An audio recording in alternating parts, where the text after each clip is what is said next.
Hey guys, welcome back.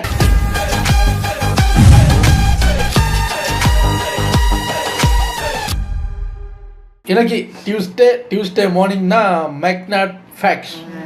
எனக்கு ரொம்ப பிடிச்ச டாபிக் தான். Mind blowing facts you should know. புதுசாக நிறையா விஷயங்கள் நம்ம தெரிஞ்சுக்கலாம். நம்ம டெய்லி பயன்படுத்துகிற பொருட்களில் இது எதுக்கு இருக்குதுன்னு நம்ம கண்டுக்கவே மாட்டோம். பட் அவர் எல்லாம் ரிசர்ச் பண்ணி சொல்லுவார், நம்ம அதை தெரிஞ்சிக்க போகிறோம். சரி வாங்க, இது ஒரு 9 minutes வீடியோ இருந்தாலும் டக்குன்னு பார்த்துட்டு ரெடி. முக்காலியோட மத்தியில எதுக்கு ஓட்ட இருக்கு? பணக்கார பைப்பிள்ளைங்க பெயிண்டிங் வாங்குறது எதுக்கு? பேண்டா ஜோஸை உருவாக்குனதுல ஹிட்லருக்கும் பங்கு இருக்கு. பேப்பர் கிளிக்கிற இன்கிரப்பரோட வேலை தான் என்னவா இருக்கு? எப்படி ஏகப்பட்ட வினோதமான கேள்விகளுக்கான வியப்பளிக்க வைக்கிற வாயப்பழக்க வைக்கிற பதில்களை தான் இந்த வீடியோல நாம பார்க்க போறோம். So welcome to the video. இதுதான் உங்க இக்காலகட்டத்தில் ஆரஞ்சு வடிவ கார்பனேட்டட் ட்ரிங்கா பலரையும் குடிக்க வச்சு ஏப்பம் விட வைக்கிற ஃபேண்டா உருவானது ஹிட்லரோட ஜெர்மனில. என்ன சொல்ற? வேர்ல்டு வார் 2 போயிட்டு இருந்த 1940 காலகட்டத்துல ஆல்ரெடி பல நாடுகள்ல கொக்கோ கோலா வித்துட்டு இருந்த மாதிரியே ஜெர்மனிலேயே ஓடிட்டு இருந்திருக்கு. ஆனா அப்பேற்பட்ட ஒரு பயங்கரமான போர் டென்ஷன் காரணமாக கப்பல் மூலமா ஜெர்மனிக்கு கொண்டு வந்திருக்க வேண்டிய கோக் சிறப்பு வந்து சேராதனால ஜெர்மனில ஓடிட்டு இருந்த கொக்கோ கோலாவோட தலைவரா இருந்த மேக்ஸ் கீத்துங்கிறவரு அவசரத்துக்கு அந்த ஊர்ல அப்ப கிடைச்ச பொருட்கள் எல்லாம் வச்சு உருவாக்குனதுதான் இந்த ஃபேண்டா. குட்டி மீசக்காரரோட காலகட்டத்துல கோக் இல்லாத குறையை தீங்கிறதுக்கு வெடிக்கிற பிளான போட்டு உருவாக்குன ஒரு ஐட்டம் தான் இன்னைக்கு பல கடைகளோட ஃப்ரிட்ஜ்கள்ல ஆரஞ்சு கலர்ல அலங்கரிச்சிட்டு இருக்கு. சனம் வாங்கி குடிச்சிட்டு இருக்கு. இன்னால் செய்யமால அதாவது போர் காலகட்டத்தில் அந்த சிறப்பு வரல, என்னத்தையாவது வித்து காசு ஆக்கணும் இல்ல, டக்குன்னு அங்க கிடைக்கிறத எடுத்து என்ன கருமத்தை எடுத்து கொலவலன்னு ஆக்கி. ஆனா இதையும் குடிச்சுக்கிட்டு தெரிஞ்ச குரூப் தான் சேர்ந்தாங்க. ஆனா ஃபேண்டாவா மிரண்டாவான்னு கேட்டா எனக்கு எப்பயுமே மிரண்டா பக்கம் ஒரு ஒரு டேஸ்ட் கொஞ்சம் ஒரு 1% அதுல கொஞ்சம் வித்தியாசமா இருக்கிற மாதிரி ஒரு ஃபீல். சுப்பிரமணியன் அழைக்கப்பட்ட வசூல் ராஜா வில்ல மாதிரி கோவப்பட்ட சரிக்கிற இந்த விலங்கினத்தை ஆல்ரெடி நீங்க கண்டிருப்பீங்க, கழிச்சிருப்பீங்க. பார்க்க ஒரு நாய் மாதிரி தோற்றத்தை கொடுத்தாலும் ஆக்சுவலா இவன் பூனை வகையோட தான் க்ளோஸ் ரிலேஷன்ஸ். அதாகப்படுது சிங்கம், புலி, சிறுத்தை, பூனை எல்லாம் வர கலிபோர்னியாங்கிற அந்த பூனை குடும்பத்தோட நெருங்கின சொந்தத்துல வரதான் இந்த ஹைனா. நாய் மாதிரியே மழுங்கலான உள்ளிழுக்க முடியாத நகத்தை வச்சிருந்தாலும் பாக்குறதுக்கு கிட்டத்தட்ட நாய் மாதிரியே இருந்தாலும் நீ பூனைதான். இல்லடா, நீ பூனைதான். ஊத்துறான வர கார்பனேட்டட் ட்ரிங்க் இருக்க எல்லா கூல் ட்ரிங்க்ஸ் பாட்டிலோட மூடிலையும் பாத்தீங்கன்னா அதோட டாப்ல ஏதோ ஒயிட் கலர் ரப்பர் மாதிரி இருக்கும். ஆனா அது எதுக்கு நீ வச்சிருக்கீங்க? அந்த பொருளோட வேலையே உங்க கோலாவையோ ஸ்ப்ரைட்டையோ கேஸ் இருக்கிறதா வச்சிருக்கிறதா. பாட்டில்ல இருக்க மூடி உள்ள இருக்க லிக்விட் வெளியே வராம பாத்துக்கிச்சுன்னா இந்த மேட்டர் தான் உள்ள இருக்க கேஸை தக்க வச்சு பாத்துக்கும். இது மட்டும் இல்லனா கொக்கோ கோலாவும் பச்சை தண்ணி தான்.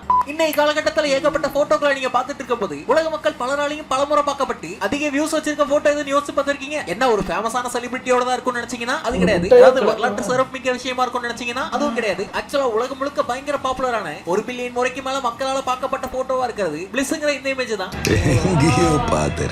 இருக்கணும். ஏன்னா விண்டோஸ் XP சாஃப்ட்வேர் வரும்போது அதோட இன்டர்ஃபேஸா வந்ததுதான் இந்த பிளிஸ். 2001ல அந்த சாஃப்ட்வேரோட அட்டாச் ஆகி வந்தது. இது வேர்ல்டு முழுக்க பல கம்ப்யூட்டர் ஸ்கிரீன்கள்லயும் பல மக்களாலையும் பில்லியன் கணக்குல பார்க்கப்பட்டிருக்கு. பார்க்க கிராபிக்ஸ்ல பண்ண போட்டோ மாதிரி இருந்தாலும் இது ரியலா 1996ல சார்லஸ் ஓரியர்ங்கிற நாட்ஜியோ போட்டோகிராஃபர் எடுத்து விட்டதுதான். உலகம் பூரா தெரியும். என்னைக்காவது நைட்டு மொட்டமா நான் எங்கேயோ எப்பயோ சோஷியல் மீடியாவில் பார்த்தேன், ஒரு அதிக மில்லியன் கணக்கில் வியூஸ் போன ஒரு போஸ்ட்டு. ஒரு உருளைக்கிழங்கு அப்படியே ஃபோட்டோ எடுத்து வச்சுருப்பாங்க. அதில் ஒன்றும் இல்லை, உருளைக்கிழங்கு அவ்வளோதான். அதுக்கு அவ்வளோ வியூஸு, லைக்ஸு, கமெண்ட்ஸு, ஷேர்ஸு.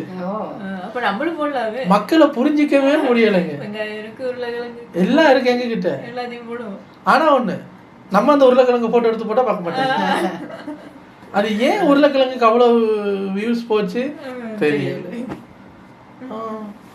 மாடியில விட்டத்தை பார்த்து படுத்திருந்தீங்கன்னா கண்டிப்பா அந்த நட்சத்திரங்களா அந்த நேரத்துல தெரியறத பார்த்திருப்பீங்க. நீங்க படுத்திருக்க அதே டைம்ல தான் அந்த நட்சத்திரம்லாம் பல்ப் எரிஞ்சிட்டு இருக்குன்னு நினைச்சீங்கன்னா அது என்னைக்கோ போட்ட பல்புங்கிறது தான் எதார்த்தம். அதாகப்பட்டது நட்சத்திரங்களோட வெளிச்சம் விண்வெளியை தாண்டி பூமிக்கு வந்து விழுக ஏகப்பட்ட வருஷம் எடுத்துக்கும். அதை லைட் இயர்ஸ்னு சொல்லுவாங்க. அதனால வானத்தை பார்த்து நீங்க மல்லாக்க படுத்திருக்கும் போது தெரியுது பல 100 வருஷத்துக்கு முன்னாடி பளிச்சுன்னு வந்த வெளிச்சமா கூட இருக்கலாம். ஏன் அந்த நட்சத்திர பல்பு இப்ப இல்லாம கூட இருக்கலாம். ஆகையால் நம்ம இரவுல பாக்குறதெல்லாம் பழைய பல்பு வெளிச்சம் தான். நீங்க அயர்ந்து தூங்கிட்டு இருக்கும் போது உங்க வாய் அகண்டு ஓபனா இருக்கும் போது உள்ளுக்குள்ள சிலந்தி போனா என்ன ஆகும் யோசிச்சிருக்கீங்க? ஸ்பைடர் மேனாவே மயிராவே. சரி, வாயை ஓபனா வச்சிருக்கும் போது ஸ்பைடர் வாய்க்குள்ள போற வாய்ப்பு இருக்கான்னு கேட்டீங்கன்னா ஆக்சுவலா அதுக்கு பாசிபிலிட்டி ரொம்ப ரொம்ப கம்மி தான். ஏன்னா சிலந்திகளுக்கு மனிதர்களை பார்த்தா பயமா, மனிதர்களை கண்டா எஸ்ஐ ஓடிடலாங்கிறத பாக்குமா. அதனால ஓபன் மவுத்தா நீங்க தூங்கினாலும் உள்ள சிலந்தி வந்து போறதுக்கான வாய்ப்பு ஆல்மோஸ்ட் முட்டை தான். ஆகையால் ஆணு அகல வாயோட தூங்கலாம். அப்போ ஈ பூந்துருச்சுன்னா ஹீமன் ஆயிருவேன். மயிராவே. ஒவ்வொரு நாட்டிலும் இது என்னங்க இது டாபிக்கு? ஸ்பெசிஃபிக்காக எதுக்கு சிலந்தி வாயில போறதை பத்தி தெரிஞ்சுக்கணும். பாருங்களேன், சிலந்திக்கு மனுஷனை கண்டா பயம், மனுஷனுக்கு சிலந்தியை கண்டா பயம். இது என்ன கொடூரமா இருக்கு. ஒவ்வொரு நாளும் பல குழந்தைகள் பிறந்துகிட்டு இருக்கு. ஆனா ஒரு சில நாடுகள்ல மட்டும் அந்த நாட்டிலேயே ஃபர்ஸ்டா பிறந்த குழந்தைங்கன்னு ஸ்பெஷலான மேட்டர் இருக்கு. சவுத் ஈஸ்ட் யூரோப்ல இருக்க காஸ்வாங்கிற இடம் 2008 ஒரு தனி நாடுங்கிற ஸ்டேட்டஸ் வாங்கினதுக்கு அப்புறம் அது நடந்து 15 நிமிஷத்துல ஒரு பெண் குழந்தை பிறந்தது. அந்த பெண்ணோட பேரு சுதந்திரங்கிறத குறிக்கிற மாதிரி இண்டிபெண்டன்ஸ் வச்சாங்க. அந்த பொண்ணோட 10வது பர்த்டே பார்ட்டி எல்லாம் பயங்கர ஃபேமஸா கொண்டாடினாங்க. அதே மாதிரி தான் 2006 மாண்டெனெக்ரோங்கிற நாடு ஒரு தனி நாடுங்கிற ஸ்டேட்டஸ் வாங்கினதுக்கு அப்புறமா அந்த நாட்டுல முறையா ஒரு பெண் குழந்தை தான் பிறந்தது. அவங்களுக்கு டாரான்னு பேர் வச்சாங்க. அவங்களோட 10வது பர்த்டேல பிரைம் மினிஸ்டர் எல்லாம் சந்திக்க வச்சாங்க. ஜப்பானோட முதல் போர்படை பெண் விமானினா அது மீஷா மட்சுஷிமாங்கிற இவங்க தான். அதாகப்பட்டது ஜப்பானோட விமான போர்படையில 2015 வரைக்குமே பெண் விமானிகள் அலோவ் பண்ண இருந்திருக்காங்க. சிறு வயதுல இருந்தே போர்படை விமானி ஆகணும்னு ஆசைப்பட்டவங்க 2015 வரைக்குமே பொறுமையா காத்திருந்து பல போராட்டங்களுக்கு அப்புறமா வாய்ப்பு கிடைச்ச உடனே முதல் பெண் போர்படை விமானியா மாறினாங்க. ஆனா ஹைலைட்டான மேட்டர் என்னன்னா எங்களோட சின்ன வயசுல ஃபைட்டர் ஜெட் பைலட் ஆகணுங்கிற ஆசை டாம் க்ரூஸ் நடிச்சு டாப் கன் படத்தை பார்த்ததுக்கு அப்புறம் தான் வந்திருக்கு. அதுல வர ஹீரோ மாதிரியே நாமளும் ஓட்டணும்னு ஆசைப்பட்டு தான் அப்படி ஒரு சாதனையே பண்ணிருக்காங்க. ஒரு பெரிய கூட்டத்துக்கு நடுவில் நீங்க மாட்டிக்கும் போது வெளியே போக வழி இல்லாம திணறும் போது ஈஸியா அதுல இருந்து எஸ்கேப் ஆகி வெளியே வரதுக்கும் டிப்ஸ் இருக்கான். உங்க கையால வாயை கவர் பண்ணிட்டு வாமிட் வர போற மாதிரி ஒரு ஆக்டிங்க போட்டீங்கன்னா மக்கள் கூட்டம் கண்டிப்பா வேலைக்கு வழி விடுவாங்க. கூட்டத்துல இருந்து கழுதுக்கலாமா? ஒரு குற்றம் பண்ண பைப்புல முரட்டுத்தனமா உழப்பி கவர்மெண்ட் அதோட ஜெயில் தண்டனை குறைச்ச சம்பவம் எல்லாம் அமெரிக்கால நடந்திருக்கு. அதாகப்பட்டது அமெரிக்கால 1938 இருந்து 48 வரைக்கும் எம்ரி கியூட்னர்ங்கிற இந்த ஆளு ஒரு பிரிண்டிங் பிரஸ் வச்சு கள்ளப்பா ஐயா நீங்கள் இப்படி வாயில் கையை வச்சுக்கிட்டு ஊ ஊ அப்படின்னீங்கன்னா என்ன, அங்கே ஒரு 10,000 பேர் இருக்காங்கன்னா ஒரு 4,000 பேர் வழி விடுவாங்களா? எவ்வளோ நேரத்துக்கு ஊன்னு இன்னும் வாந்தி வரலையான்னு கேட்பாங்க. நான் சொல்கிற டிப்ஸை ஃபாலோ பண்ணிங்கன்னா அட் அ டைமில் 10,000 பேரும் 2 பக்கமும் தெரிச்சு ஓடுவாங்க. நீங்கள் நிம்மதியாக போகலாம். இங்கே வைக்கிற கையை பின்னாடி வைங்க. இங்கே வச்ச கையை பின்னாடி வச்சுட்டு மூஞ்ச அப்படின்ட்டு நடக்காமல் ஓடி பாருங்க. கிட்ட வரவே மாட்டாங்க. உங்களுக்கு வலி ஒரு வலி என்ன 100 வலி அந்த இடத்துல தெரியும். நீங்க தப்பான இடத்துல கையை வச்சிருக்கீங்க. மாத்தி வச்சு பாருங்க. பப்ளிக் பிளேஸ் முன்னுக்கு வச்சிருக்காங்க உங்கள கையை. உங்களுக்கு வலி வீட்டுக்கு போகணுமா இல்லையா? தூக்கி பின்னாடி வச்சுட்டு ஓடுங்க. நடக்கலாம் வேணாம், ஓடுங்க. நீங்க வாக்கெல்லாம் சொல்ல வேணாம். அந்த சவுண்ட் மட்டும் கொடுங்க. தலைவரே அதை மட்டும் சொல்லுங்க. நேரத்துக்கு நீங்க வீட்டு வாசல்ல போய் நிப்பீங்க.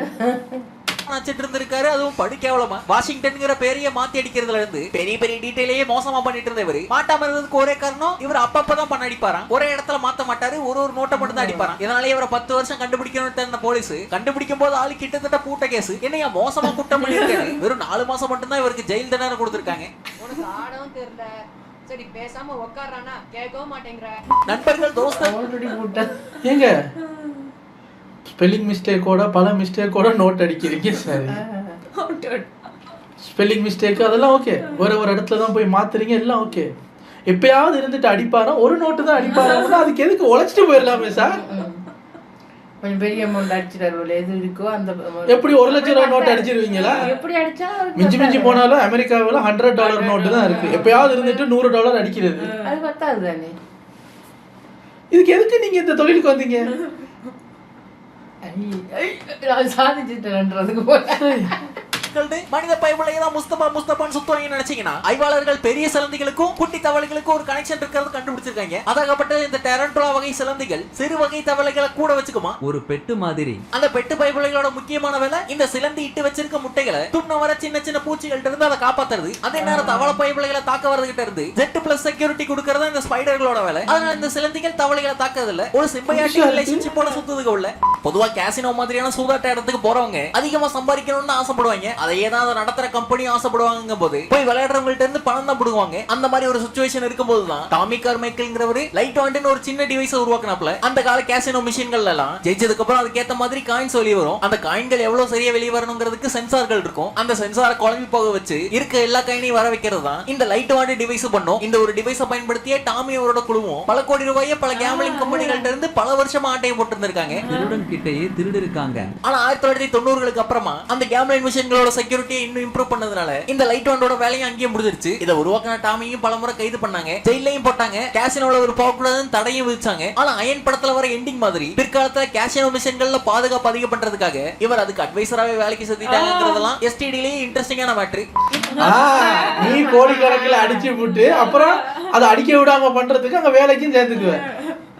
அடிச்ச காசு நான் திருப்பி குடியா செலவு பண்ணிட்டேன். ஏன் நீங்க அடிக்கும் போது அதுக்கு அட்வைசரா சேர வேண்டியதானே? சார் இப்படி ஒரு மெஷின் இருக்கு, வந்தாங்கன்னா அள்ளிட்டு போயிடுவாங்க, நான் அட்வைசராக வந்து அதெல்லாம் தடுக்கிறேன்னு. இருங்க நான் அடிச்சுக்கிறேன், அப்புறம் நான் மாட்டிக்கிறேன், அப்புறம் வெளியே வந்ததுக்கப்புறம் பூவாக்கு வேலை வேணும்ல, அப்போ அட்வைசராக சேர்ந்துக்க வேண்டியது. ஒரு கேசினோவில் ஒரு ஒரு உமன் போய் விளையாடி இருக்காங்க. விளையாண்டதுல அவங்களுக்கு 42 மில்லியன் அமெரிக்கன் டாலர்ஸ் அந்த மெஷினில் பரிசாக வந்து விழுந்திருக்கு அப்படின்னு அதில் அமௌண்ட் வந்திருக்கு. இதை பார்த்து ஒரு நிமிஷம் ஹார்ட் அட்டாக்கே வந்த அந்த பொம்பளை ஓடி போய் எனக்கு அந்த அமௌண்ட் வந்திருக்கு பாருங்க அப்படின்னு வந்து பார்த்தா அது வந்து அந்த மெஷினோட ஒரு மிஸ்டேக், கிளிச், அமௌண்ட்டை மாற்றி காட்டியிருக்கு. அவங்க வந்து இல்லை இது நான் வந்த அமௌண்ட் எனக்கு தந்தே ஆகணும் அப்படின்லாம் சொல்லி சண்டை போட்டு அப்புறம் அந்த கிளிச் எல்லாம் இது பண்ணி ஏதோ எப்படி சமாதானப்படுத்தியிருக்காங்க அப்படின்னா 100 ரூபாயும் அந்த ஸ்டீக் இருக்குமில்ல, அந்த ஸ்டீக் ஒரு ரெஸ்டாரண்ட்ல போய் ஸ்டீக் சாப்பிட்றதுக்கான ஒரு டின்னர் கூப்பனும் கொடுத்து அனுப்பியிருக்காங்க. $100 42 மில்லியன் எங்க இருக்கு, $100 ஒரு ஸ்டீக் டின்னரும் எங்க இருக்கு. சரி கிடைச்ச வரைக்கும் லாபம்னு அந்த பொம்பளை அதை வாங்கிட்டு வந்திருக்கு. இந்த குட்டி தீவுல இருக்க மக்கள் கூட்டம் ஆஸ்திரேலியால இருக்கிறத விட அதிகம்னு சொன்னா நம்ப முடியுமா? நம்ப முடியும். ஏன்னா நீங்க நம்புற அளவுக்கு தான் இந்த குட்டி தீவை கம்பேர் பண்ணும்போது ஆஸ்திரேலியாவோட அளவு பெருசா இருந்தாலும் ஆஸ்திரேலியா நாட்டுல 80% நாளும் வெறும் பாலைவன காடுகளும் வறண்ட பூமியும் தான். மக்கள் பயன்படுத்துறதே கொஞ்ச நாளத்தை தான். அதனால எங்க பாப்புலேஷன் 2.70 கோடி தான் மொத்தமே. ஆனா இந்த மடகாஸ்கர் தீவை சுத்தி தண்ணீர் இருக்கிறதுனால அது மக்கள் வாழ்றதுக்கு ஏத்த பூமியா இருக்கு. இந்த குட்டி தீவுலயே 3 கோடி பேருக்கு மேல வாழ்றாங்க. இன்னும் சிம்பிளா சொல்லணும்னா தமிழ்நாட்டுல இருக்க மக்கள் தொகையை விடவே ஆஸ்திரேலியால இருக்கவங்க 4 மடங்கு கம்மி. பெரிய இடமா இருந்தாலும் சரி, இல்ல ஹாலிவுட் படமா இருந்தாலும் சரி, இந்த பணக்கார பையப்பிள்ளைங்க எப்பவுமே பெயிண்டிங் வாங்குறது நீங்க பாத்துருக்கலாம். கலை மேல இருக்க ஆர்வத்தால தான் அதை வாங்கி மாட்டி வைக்கிறாங்கன்னு நீங்க நினைச்சா you are totally wrong. ஆக்சுவலா பணக்கார பையப்பிள்ளைங்க இந்த பெயிண்டிங் வாங்குறது டாக்ஸ் கட்ட வேண்டிய பணத்தை சேமிக்கிறதுக்கு தான். உதாரணமா 1 கோடி ரூபாய்க்கு ஒரு பெயிண்டிங் வாங்கினாங்கன்னா அதை எக்ஸிபிஷன்ல பார்வைக்கு வச்சு அதை வாங்க விரும்புறவங்கள்ட்ட ஏலம் நடத்தி 1 கோடி ரூபாய்க்கு வாங்கின பெயிண்டிங் 10 கோடி விலை வரைக்கும் கொண்டு வந்துருவாங்க. இப்ப 10 கோடி மதிப்புல இருக்க அந்த பெயிண்டிங்கை விற்காம கவர்மெண்ட் நடத்துற மியூசியத்துக்கு டொனேஷனா கொடுத்துருவாங்க. இந்த மாதிரி டொனேஷன் பண்ணா 30% வரைக்கும் டாக்ஸ் ஃப்ரீ ஆகும். அப்ப 10 கோடி ரூபாயில 3 கோடி ரூபாய் சேவ் ஆகும். வெறும் 1 கோடியை பெயிண்டிங் செலவு பண்ணி 2 கோடியை டாக்ஸ் கட்டாம மிச்சப்படுத்துவாங்க. இந்த காரணத்துக்காக தான் பல கோடி ரூபாய் பெயிண்டிங் எல்லாம் வாங்குறாங்க. கலை ஆர்வங்கிறதுலாம் அடுத்த கட்டம் தான். பள்ளி பருவங்கள்ல சூப்பர் ஐடியா, பட் எனக்கு புரியல. 1 கோடிக்கு வாங்கி ஏழை விட்டு அதை 10 கோடி ரூபாய் ஆக்குறாங்க. ஆக்கிட்டு கவர்மெண்ட்டுக்கு டொனேஷன் பண்ணிடுறாங்க. அப்போ 1 கோடி ரூபாய் நட்டம் தானே. கவர்மெண்ட் அதுக்கு காசு கொடுக்குமா? 10 கோடியை திருப்பி கொடுக்குமா? டொனேஷன் தானே சார் அது. இதெல்லாம் புரியாததுனாலதான் நம்ம இன்னும் பணக்காரன்னா என்னன்னே தெரியாம இருக்கோம். பணக்காரன் பல படிகள் தாண்ட வேண்டும் போல இருக்கு. படிகள் தாண்ட படிடா பரமா. இவர் சொன்னது ஒரு மசரும் புரியல எனக்கு. எங்க யாராவது புரிய வைங்க சார். இப்ப எனக்கு என்ன பொறுத்த வரைக்கும் இதுல 1 கோடி ரூபாய் செலவு தான் ஆயிருக்கு. எப்படி டேக்ஸ் கட்டாம இது தப்பிக்கிறவங்க? ஏலத்துக்கு விட்டா அவருக்கு ஒரு அமௌண்ட் வரும் தானே. யார்கிட்ட இருந்து வருது? ஏலம் எடுக்கிறவங்கள்ட்ட இருந்து. அப்ப எப்படி அது கவர்மெண்ட்டுக்கு டொனேஷனா போகுது? அது 2ஆம் தரம் தானே டொனேஷனா கொடுக்குறாரு அவர். ஏங்க ஏலத்தில் ஒருத்தட்ட காசு வாங்கிட்டு அந்த காசை இவர் வச்சுக்குவாரு, இதை கவர்மெண்ட் கொடுத்துருவாரு. அப்ப வாங்கினவங்க விட்டால இப்ப 1 கோடி ரூபாய்க்கு வாங்கி 10 கோடி ரூபாய்க்கு அதை ஏலத்தில் ஒருத்தருக்கு வித்துட்டாருன்னு வைங்க. இப்ப இவருக்கு காசு கிடைச்சிருச்சு, இவர் இதுக்கு டேக்ஸ் கட்டி ஆகணும் இல்ல. அப்ப வாங்கினவர் 10 கோடி ரூபாய்க்கு வாங்கிட்டேன் அப்படின்னா அந்த கவர்மெண்ட் டொனேஷன் கொடுப்பாரா? அப்படி போனாலும் இடிக்குது. ஆனா ஏதோ இருக்கு, அதனாலதான் அதை காலங்காலமா செஞ்சுட்டு வராங்க போல. ஐயா நம்ம இன்னும் படிக்க அதுதான் எனக்கு சத்தியமா அது புரியல. நான் சூப்பர் ஐடியா சார்.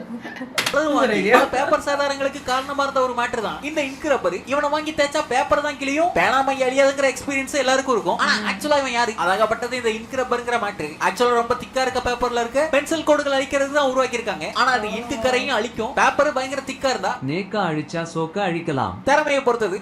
யூடியூப்ல வீடியோ போட்டு ஃபேமஸ் ஆன பையன்களை நீங்க பாத்துருக்கலாம். ஆனா ஆல்ரெடி ஃபேமஸா இருந்து யூடியூப்ல சேனல் வச்சிருக்கவங்கள தெரியும்.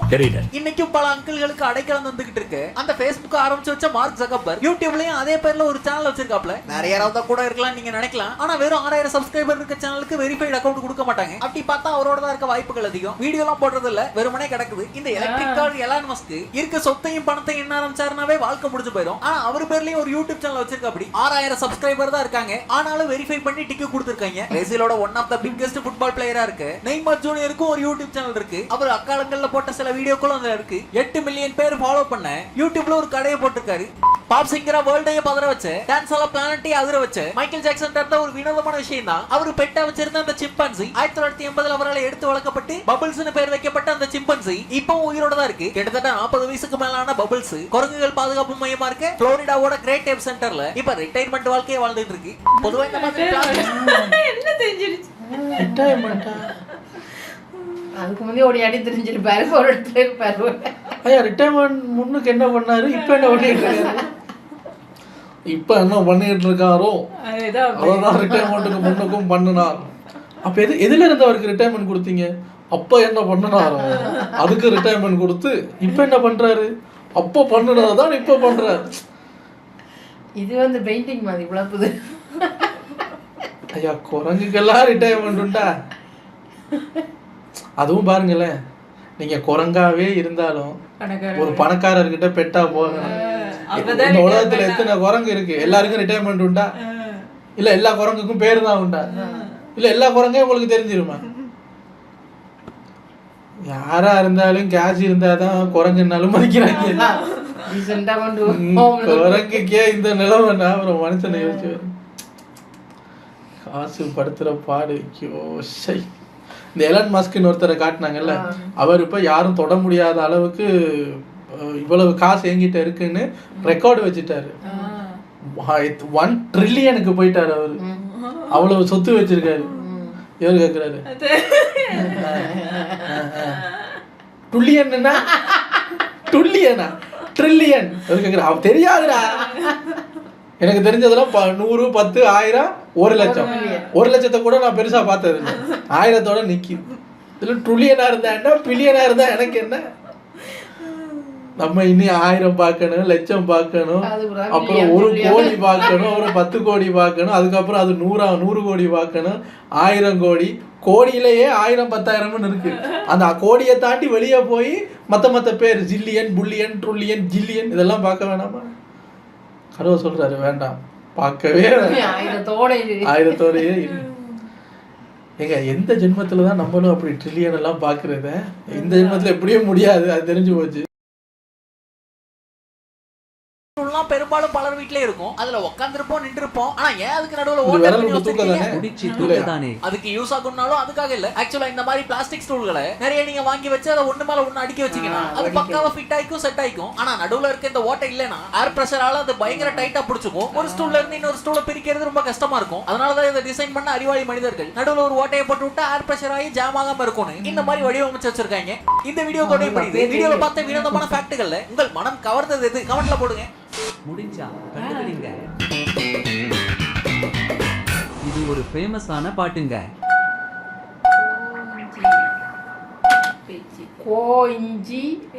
கொஞ்சி பேச கூடும். என்ன கொஞ்சி பேசிட வேணாம், கொஞ்சி பேசிட கோயிஞ்சி பேச அப்படின்ட்டு அதோட மிஸ்டி பாக்குது. கோயிஞ்சி மிஸ்டி ரொம்ப நேரமா கோயிஞ்சி கோயிஞ்சி கோயிஞ்சி கோயிஞ்சி. இவரு கோயிஞ்சி பேச, கோயிஞ்சி பேச. அப்புறம் நடுவுலண்ணா கொஞ்சி பேசிட முடிச்சுட்டு சைலண்டா இருக்கேன். இதுல எல்லாம் கத்தக்கூடாது. அங்க இங்கேயும் போயிட்டு அங்க இப்ப இவன் சொல்ற இவர் முதல் பாதியையும் இவர் நடுவுலையும் கண்டுபிடிச்சாரு. நான் ஃபுல் ஸ்டாப் வச்சு முடிச்சு விட்டேன். கமெண்ட்ஸ்ல கண்டுபிடிச்சு காட்டுங்க. இந்த வீடியோ பிடிச்சிருந்தா லைக் பண்ணி தட்டி விடுங்க. சேனலுக்கு புதுசா அதுல போடுங்க. இந்த வீடியோ இவ்வளவு நேரம் பார்த்ததுக்கு ரொம்ப நன்றி. இதே மாதிரி இன்ட்ரெஸ்டிங்கான வேற ஒரு வீடியோல மறுக்க வந்து மீட் பண்றேன். இதுதான் உங்க மேக்னெட் ஃபேக்ட்ஸ். நம்ம இந்த மேக்னெட் ஃபேக்ட்ஸ்ல இந்த பாட்டு கண்டுபிடிக்கிற இது வந்து இப்போ ஒரு மாசம் 1.5 மாசமா பண்ணிட்டு இருக்கோமா. நிறைய பேர் பார்த்துட்டு நல்லா இருக்கு, இது மாதிரி நீங்க உங்க vlog சேனல்ல தனியா இதுக்கு ஒரு தனி வீடியோ பண்ணுங்க அப்படின்னும் போது இப்போ ரீசெண்டா ஒரு 5 நாளைக்கு முன்னாடி நம்ம சப்ஸ்கிரைபர் கொடுத்த ஒரு சேலஞ்சு 100 days 100 vlog சேலஞ்சுன்னு ஒரு சீரீஸ் ஸ்டார்ட் பண்ணி இப்போ 5 நாளாக போய்கிட்டு இருக்கு. ஸோ தொடர்ந்து 100 daysக்கு 100 வீடியோஸ் போடுறது தான் சப்ஸ்கிரைபர் கொடுத்த சேலஞ்ச். அதில் வந்து நிறைய பேர் சொல்கிறாங்க அதில் ஒன் ஆஃப் த வீடியோவாக இந்த கேம் நீங்கள் விளையாடுங்க அப்படின்னு. ஸோ யூடியூபெல்லாம் அலசி பார்த்தா நிறையா இருக்குது இது மாதிரி. அந்த கேம் நம்ம உட்காந்து விளையாடுற மாதிரி இன்டராக்டிவ் கேம் நிறையா இருக்குது. ஸோ நான் எடுத்து வச்சுருக்கேன். கூடிய சீக்கிரம் அடுத்தடுத்த வாரங்களில் அந்த சேலஞ்ச் சீரீஸில் இது வரும்.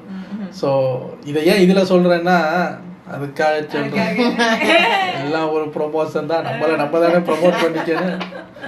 ட்ரம்ஸ்டிக் ஃபேமிலி vlogs டிஸ்கிரிப்ஷனில் லிங்க் விருப்பம்னா போய் பாருங்கள், நல்லா இருக்கும். சும்மா போய் ட்ரை பண்ணி பாருங்கள். உங்களை அடுத்த வீடியோவில் வந்து சந்திக்கிறேன். Bye.